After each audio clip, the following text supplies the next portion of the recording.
And also in Revelation 22:16, I, Jesus, have sent my angel to give you this testimony for the churches. I am the root and the offspring of David and the bright morning star. Alright, so you got Jesus himself referring to himself as the morning star as well. Alright, I didn't say it. Again, as a reminder, I mean, we're just talking about Hermes, right? Slash Thoth slash Enoch slash the Phoenix. Right, so again, many Christian writers, right, we read earlier, considered Hermes Trismegistus to be a wise pagan prophet who foresaw the coming of Christianity. They believed in the Prisca Theologia, the doctrine that a single true theology exists, which threads through all religions, okay? And it says here, continuing, in order to demonstrate the verity of the Prisca Theologia, Christians appropriated the Hermetic teachings for their own purposes. By this account, Hermes Trismegistus was either a contemporary of Moses or the third in line of men named Hermes, Enoch, Noah, and the Egyptian priest king who is known to us as Hermes Trismegistus, on account of being the greatest priest, philosopher, and king. So, is this Enoch or Thoth, or is this a title that was given to priests? Is that why Enoch and Noah and them are considered the same, and Hermes? Is this a title? Or are these the same characters, you know? So let's continue. Now, speaking of Christians appropriating Hermetic teachings for their own, and also this resurrection theme, right? It says here, the peacock as a symbol, right? Another bird we're going to get into right now. Again, it's going to have a lot of information regarding the peacock and the importance and significance with what we're studying with Thoth. So it says here, the peacock was a symbol of immortality because the ancients believed that the peacock had flesh that did not decay after death. The Greek philosopher and mathematician Pythagoras wrote that the soul of Homer moved into a peacock, perhaps reflecting on the importance of the centuries-old popularity of the Greek poet. While continuing to keep its association with wealth, the bird, which replaces its feathers every year, also became a symbol of renewal and resurrection in early Christian and Byzantine culture. Peacock imagery appears in early Christian tomb paintings and mosaics, especially concerning the resurrection. Says here, the peacock has also been subject of other various myths and legends, including those of religious significance. And this is going to corroborate with what we just read and some other things we read before. It says, in Christian mythology, it is believed that the peacock, who declined to eat the forbidden fruit in the Garden of Eden, was rewarded for its abstinence, whereby its flesh would never decay after death.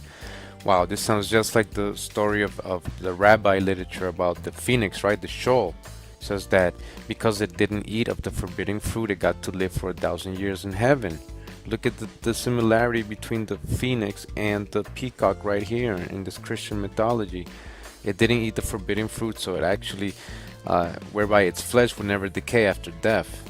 Right, it says here. So let's continue. It is through Christian and Byzantine art that the peacock then became associated as a symbol of resurrection and paradise. Naturally, though, the peacock is also known to shed and replaces his feathers every year, and as such, added to the legend of the peacock as a symbol of rebirth or renewal for Christ. For who? Christos. For who? For Jesus. Krishna, Jesus, Krishna. Now let's take a look at it towards the middle here. It says, now it just so happens that one of the old spellings of phoenix is phoenix or phoenix in Greek transliterations. Like the name Lucifer, phoenix means shining one. And if we add phoenix in its Greek value, we get phoenix, so let's say a 666 according to them. So remember the Bennu bird, or the phoenix, Egyptian phoenix, the Bennu bird, right, means the shining one. Do you guys remember that? Alright, corroboration right here. Continuing, it says, it depended on what area of the world the pagan lived as to what type of bird was called the phoenix. Now listen to this. To the Egyptian, it was the heron. To the Babylonians, Assyrians, and Hindus, it was the peacock. So the phoenix and the peacock, again, same.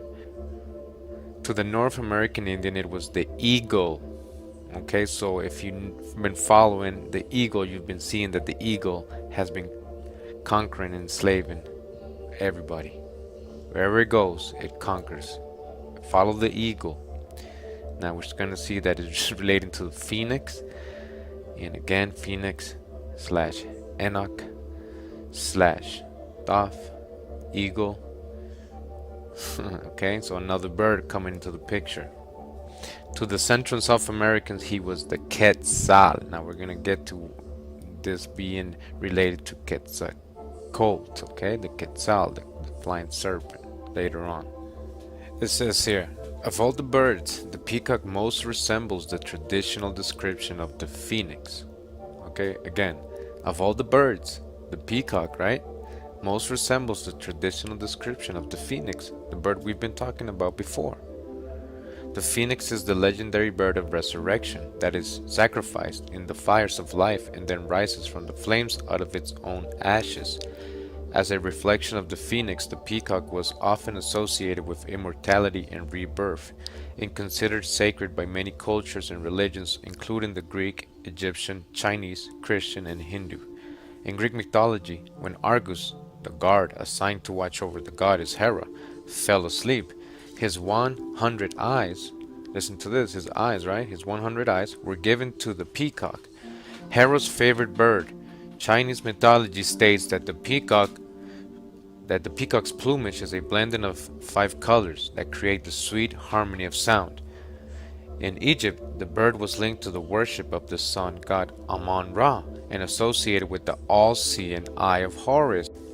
The all-seeing eye of Horus, yes, the one you see in the Illuminati triangle, right? That everybody calls the Illuminati symbol, the all-seeing eye. This is where it comes from. It comes from the eye, well, what looks like an eye on the peacock's feather. There's so many references to that. We're going to continue to read and encounter that over our studies here. So we're going to continue. Right, it says, to the Hindus, the peacock was associated with Indra, the god of thunder, who became a peacock endowed with 100 eyes that enabled him to watch out for the demon Ravana. You see this? So thunder, again, Thor. We're going to see this later, thunder already, again. Christianity assigns the peacock as a symbol of death and resurrection of Jesus Christ, again. We continue. In China, Japan, and India, the phoenix is the peacock. Again, the phoenix is the peacock. You see? And the symbol of the sun, also Ra, Thoth, symbol of the sun, right? In Bali, the peacock is a symbol of the entire sky. The pagan believed that when he died, his soul would become immortal and take possession of one of the stars in heaven from whence he originally came. It is significant that the peacock throne made at Delhi, India, in 1628 is supported by 12 pillars, one for each of the 12 signs of the zodiac. It is eye-opening to discover the peacock, sunbird, a symbol of Lucifer. There you go again, referring the peacock to Lucifer, a god behind all false gods, pictured on a Roman Catholic church window. Where? In a Roman Catholic church window. We're going to see this throughout this video. Encircled by the zodiac. In the church of Saint Maurice at Reims, France, we will find a woman, probably the Virgin Mary, pictured in a sun halo and crowned with 7 stars. In one hand she holds a peacock, around which stretches a circular band having on it the 12 signs of the zodiac. Another shocking observation regarding the Roman Catholic Church is her exaltation of her Pope when in procession, as he is carried on his portable throne. During this procession, 2 grooms carry large fans of peacock feathers in such a way that the seated Pope seems to have 2 wings on his shoulders, which are constantly in motion, and they make him appear as if he is flying.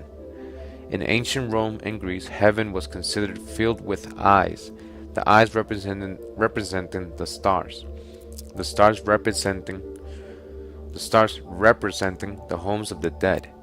The god Argus was said to have hundreds of eyes. Again, these eyes of heaven were represented by the eyes found on the peacock feather.